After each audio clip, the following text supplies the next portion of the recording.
Pada video kali ini, saya akan menjelaskan materi mengenai manajemen risiko. Berikut penjelasannya. Pertama-tama, perlu diketahui apa itu pengertian dari manajemen risiko. Manajemen risiko adalah segala proses kegiatan yang dilakukan semata untuk meminimalkan bahkan mencegah terjadinya risiko perusahaan. Di dalamnya ada kegiatan identifikasi, perencanaan, strategi, tindakan, pengawasan, dan evaluasi terhadap hal-hal negatif yang kemungkinan akan menimpa usaha. Manajemen ini adalah satu metode untuk mencegah perusahaan mengalami masalah seperti kerugian yang besar dan lain-lain. Menurut Jojo Sudarso, manajemen risiko adalah penerapan fungsi manajemen secara umum untuk memetakan masalah dan solusinya yang terjadi di dalam sebuah organisasi, perusahaan, maupun keluarga dan masyarakat. Sedangkan menurut Fahmi, manajemen risiko adalah satu disiplin ilmu yang mempelajari tindakan-tindakan organisasi dalam mengatasi masalah berbasis manajemen yang sistematis dan menyeluruh. Komponen manajemen risiko. Yang pertama yaitu lingkungan internal. Lingkungan internal maksudnya adalah segala risiko yang kemungkinan terjadi di dalam internal perusahaan terkait dengan kedisiplinan karyawan, etika bekerja, kompetensi pegawai, tingkat kesejahteraan bawahan, dan lain-lain. Yang kedua, penentuan sasaran. Penentuan sasaran maksudnya adalah pihak perusahaan mampu memasukkan segala sasaran risiko yang jelas yang akan coba diselesaikan melalui sistem manajemen.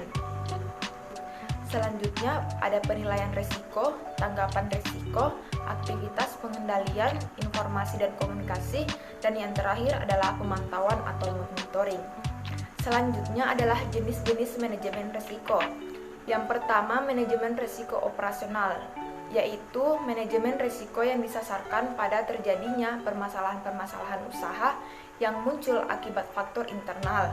Yang kedua, manajemen hazard, yaitu jenis manajemen risiko yang fokusnya pada masalah yang potensial membuat perusahaan gulung tikar. Selanjutnya, manajemen risiko strategis. Manajemen ini berkaitan dengan pengambilan keputusan. Risiko yang biasanya muncul adalah kondisi tak terduga yang mengurangi kemampuan pelaku bisnis untuk menjalankan strategi yang direncanakan. Keempat, manajemen risiko finansial. Sesuai dengan namanya, tentu sudah dipahami kalau manajemen risiko finansial adalah manajemen yang fokusnya pada keuangan perusahaan.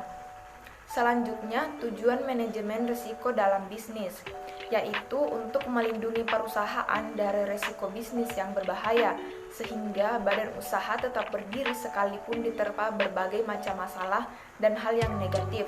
Melindungi perusahaan dengan manajemen risiko lebih berhasil dibandingkan dengan tidak, karena sebelum terjadi masalah, jenis problemnya sudah terdeteksi lebih dahulu dan mampu meningkatkan kinerja perusahaan.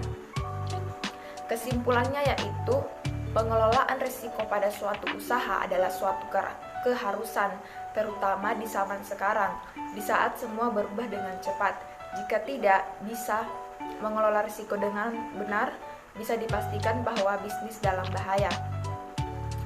Itulah tadi materi mengenai manajemen risiko yang dapat saya jelaskan. Lebih dan kurangnya mohon dimaafkan. Billahi fisabilil haq, fastabiqul khairat. Assalamualaikum warahmatullahi wabarakatuh.